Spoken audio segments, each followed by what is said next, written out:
21ஆம் நூற்றாண்டின் நல்லாட்சிக்கான தாவேகாவின் செயல் திட்டங்கள்.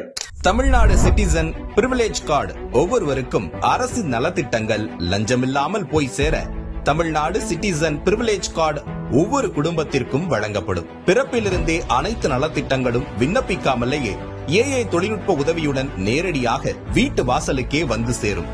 தமிழ்நாடு சேவை உரிமை சட்டம் ரைட் டு சர்வீஸ் ஆக்ட் நமது அரசு அமைந்த 6 மாதங்களுக்குள் தமிழ்நாடு சேவை உரிமை சட்டம் நிறைவேற்றப்பட்டு வெற்றி தமிழ்நாடு சூப்பர் ஆப் உருவாக்கப்படும். ஓட்டுநர் உரிமம், குடும்ப அட்டை, புகார் தாக்கல் என அனைத்தும் மொபைலிலேயே கிடைக்கும். சேவையில் தாமதம் ஏற்பட்டால் சம்பந்தப்பட்ட அதிகாரி மீது நடவடிக்கை எடுக்கப்படும்.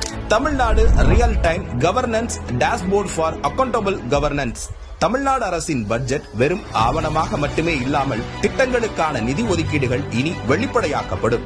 Citizens as partners in governance. பொதுமக்கள் வெறும் வாக்காளர்களாக மட்டுமின்றி அரசின் பங்காளர்களாக மாற்றப்படுவர். இதற்காக உருவாக்கப்படும் மை வெற்றி தமிழ்நாடு .in என்ற இணையதளம் மூலம் பொதுமக்கள் மாநிலத்தின் வளர்ச்சிக்கான யோசனைகளை முன்வைக்கலாம், கொள்கை முன்மொழிவுகளுக்கு வாக்களிக்கலாம், அரசு சேவைகளை மதிப்பிடலாம், நிதிநிலை அறிக்கை செலவினங்களை கண்காணிக்கலாம்.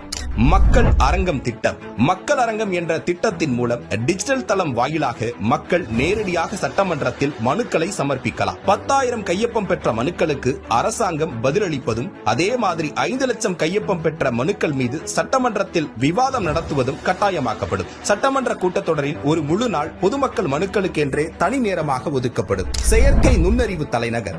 செயற்கை நுண்ணறிவு அமைச்சகம் தமிழ்நாட்டின் முதல் செயற்கை நுண்ணறிவு பல்கலைக்கழகத்தை ஏற்படுத்தி உலகளாவிய தொழில்நுட்ப நிறுவனங்களை ஈர்க்கும் வகையில் செயற்கை நுண்ணறிவுக்கான உலகளாவிய மையமான AICT உருவாக்கப்படும்.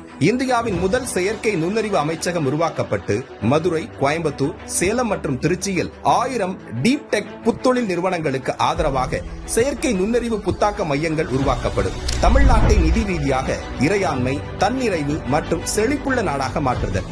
அதிகரித்து வரும் கடன் சுமையை குறைத்து மக்களிடமிருந்து வரியாக ₹1 கூட கூடுதலாக பெறாமல் அதிக வருவாய் ஈட்டி முறையாகவும் குறைவாகவும் செலவிட்டு முற்றிலும் புதிய வருவாய் வரும் வழிகளை உருவாக்கி நிதி தன்னிறைவு பெற்ற மாநிலமாக தமிழ்நாடு மாற்றப்படும்.